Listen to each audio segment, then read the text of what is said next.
What's going on, guys? It's Fight Season MMA, and today I want to make a video talking about why UFC 309 is one of the most, if not the most disappointing card of 2024. I know Jon Jones versus Stipe Miocic is the main event of that card. It is a very interesting fight between the GOAT of the UFC in Jon Jones against the heavyweight GOAT in Stipe Miocic. Jon Jones' last fight was against Cyril Gane. That was like a year and a half ago, and Stipe Miocic hasn't fought since UFC 260 after getting knocked out by Francis Ngannou. But also, this card just isn't that deep. I kind of just want to go into why this card is just incredibly disappointing, why that there isn't that many good fights on this card. Yes, best fight on the card by far, Charles Oliveira and Michael Chandler, one of the best fights of the year, but other than that, this card is pretty subpar, and I kind of want to go into that. And just truly, I don't think the fans want to see Jon Jones versus Stipe Miocic. Rather, we would see the winner of this fight, preferably Jon Jones, even if this fight didn't occur, go and fight the rightful Tom Aspinall. If you guys enjoy the UFC content, please leave a like, comment, and subscribe. That is the best way to help the channel grow. And while you're down there, please turn on the post notifications, just so you guys are always notified about the future UFC content releasing every single day. But without further ado, let's jump right into the video and kind of talking about why I believe UFC 309 is probably the most disappointing event of 2024. So UFC 309 is going down in Madison Square Garden, New York City, New York, and we got the GOAT versus GOAT championship fight. Now, this fight is a great fight if it was made like 5 years ago. That's all I got to say about this. We all know Jon Jones is like 37 years old. Stipe Miocic is 42 years old. Two great fighters, but truly, this fight was supposed to be made a very long time ago. If we keep kind of going down the card, we got prospects like Bo Nickel, who's on the card, a great fighter. My favorite fight of the night, if I had to guess, would be Marcus McGee versus Jonathan Martinez. That is an absolute banger of a fight at bantamweight. Jim Miller's back, Basil Hafez is back, Oban Elliott. That's a great fight, but truly, this card isn't that deep, and I kind of want to just talk about why I believe that this is probably the worst main card pay-per-view of the entire year. Let's start with Chris Weidman versus Eric Anders. Chris Weidman is the eye-poking legend himself. He hit Bruno Silva with like 14 eye pokes in that last fight. Said Bruno Silva was weak for falling to the ground like that when he was only, bulging his eye out of his face. Eric Anders is an okay fighter. He's not like this crazy guy who's done anything insane, but this isn't, in my opinion, a main card worthy fight. I think that you should start the main card with Bo Nickel versus Paul Craig. That's a great fight, and I can't even lie. That's a fight that I'm excited to see. Paul Craig has beat Jamal Hill, Magomed Ankalaev. I know he doesn't have the best chin, but I also think that Bo Nickel being a good grappler, this is going to be a very interesting fight. Paul Craig likes to go to his back. He's a very good off of his back with different submissions, threatening himself there, but Bo Nickel is just so well-rounded. I think that this is going to be a very interesting fight, a big step up in competition, in my opinion, for Mr. Bo Nickel, and I do think that this would be a very good fight to be had in the middleweight division. Going on, the featured bout is a women's flyweight bout between Viviane Araújo versus Karine Silva, and genuinely, this is probably one of the worst fights that I've seen on a UFC pay-per-view featured bout. I know that we had some other fights. We had Mayra Bruno Silva versus Kennedy Chiasson, I think it was, at UFC 303, and that was not a great fight too. I'm not just saying that this is women's fights, because also on this card too, another one of the worst pay-per-view main card fights being Chris Weidman versus Eric Anders. I just don't understand why this is a main card worthy fight. If you put Jonathan Martinez versus Marcus McGee up into that starting slot of the pay-per-view main event or main card, that would be such a better way to start off this card, considering that those are two hungry individuals in Jonathan Martinez and Marcus McGee. Marcus McGee is one of my favorite fighters the UFC has right now, and I just feel like they're not promoting him rather than putting someone like Chris Weidman, who, yes, I know is from New York, and Eric Anders is like a decent fighter, but that's got no steam behind it. Viviane Araújo versus Karine Silva just doesn't have any steam behind it. Now, the best fight of the evening, 100% in my opinion, no doubt, Charles Oliveira versus Michael Chandler. This fight first occurred at UFC 262 after Khabib Nurmagomedov retired for the UFC vacant lightweight title. Charles Oliveira, Michael Chandler, very good. Michael Chandler just beat Dan Hooker coming from Bellator, second fight in the UFC. Charles Oliveira, massive win streak. This prompted Charles Oliveira to go on his run. Massive left hook for Oliveira, finishing Chandler in the start of the second round. This kind of led to one of the most fun title reigns in UFC history, with Oliveira beating Poirier next, then Gaethje, and then fighting Islam. Very fun fights, but truly, that's an incredible fight. This second fight between these two individuals is something that I cannot wait to watch. But then the main event, let's go to Jon Jones versus Stipe Miocic.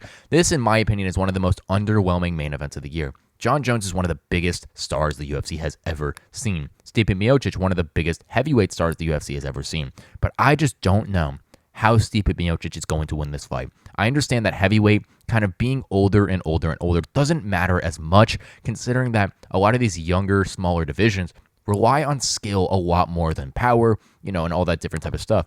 Jon Jones is a very well-rounded fighter still at the age of 37, 38 years old. That is undeniable at this point. But Stipe Miocic, being 42 years old, and more importantly, hasn't fought since UFC 260 in the main event for the heavyweight title, is absolutely bonkers to me. I just look at this fight, and I just don't see any specific way that Stipe Miocic is going to beat Jon Jones. He's the number 8 contender inside the organization. He hasn't fought in like 4 years. It's something that is crazy to think about.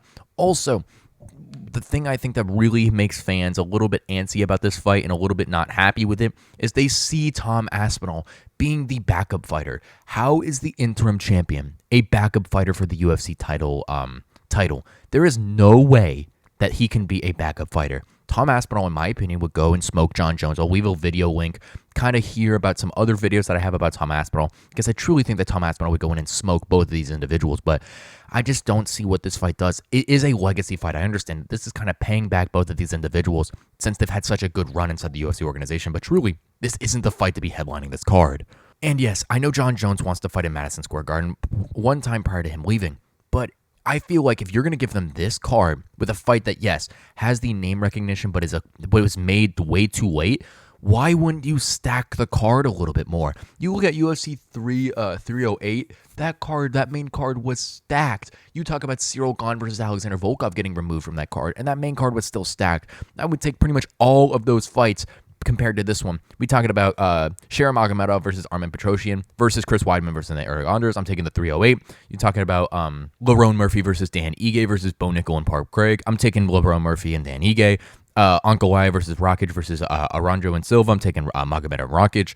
Now, co-main event, Whitaker versus Chimaev, Charles Oliveira, Michael Chandler. Very, very close. I'm taking Chandler and Oliveira. Main event, no question, give me Topuria and Holloway. But genuinely, I just think that UFC 309 is such an underwhelming card. Like I said, you got some really good fights on this card. If you talk about Jonathan Martinez versus Marcus McGee, if you do talk about Bo Nickel versus Paul Craig, if you do talk about Charles Oliveira and Michael Chandler, very good fights. But I am just so sad that this card isn't more stacked than what it is. UFC 309 are some of the most stacked cards the UFC has ever seen. And even last year, that card was pretty decent, but it just seemed like it was so top heavy. Having Pereira and Prohaska and Aspinall versus Pavlovich, 2 great fights, but even then, you had question marks in Diego Lopez, question marks in Benoit Saint Denis versus Matt Favola. It just didn't feel like the most put together card. And I look in hindsight and say those were some really good prospects on that card, but genuinely, I don't see that card being up to UFC Madison Square Garden standards. And this one, for 100% sure, this is probably the worst Madison Square Garden card I have seen in a very long time. I know all the fans want to see Jon Jones versus Stipe Miocic fight if this was super long ago, but genuinely, I just don't know if this card is going to be the most impactful, most fun card that you could possibly make, considering that there is so much different stuff going on that you could have Tom Aspinall versus Jon Jones, Tom Aspinall versus Stipe Miocic, and they chose to put Jon Jones, who's 37 years old,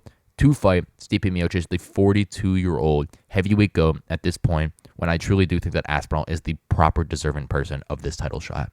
Thank you guys so much for watching this episode of Fight Season MMA, and please let me know what you think down below in the comment section about this UFC 309 card. I know Jon Jones and Stipe Miocic is the fight that so many people, like Dana White has gone on this fight over and over and over again. I just feel like this fight was made too late in both of these individuals' career. Charles Oliveira, Michael Chandler, amazing fight, not taking anything away from that. Bo Nickel, Paul Craig, pretty good fight in my opinion. My sleeper fight of the entire card, Jonathan Martinez versus Marcus McGee.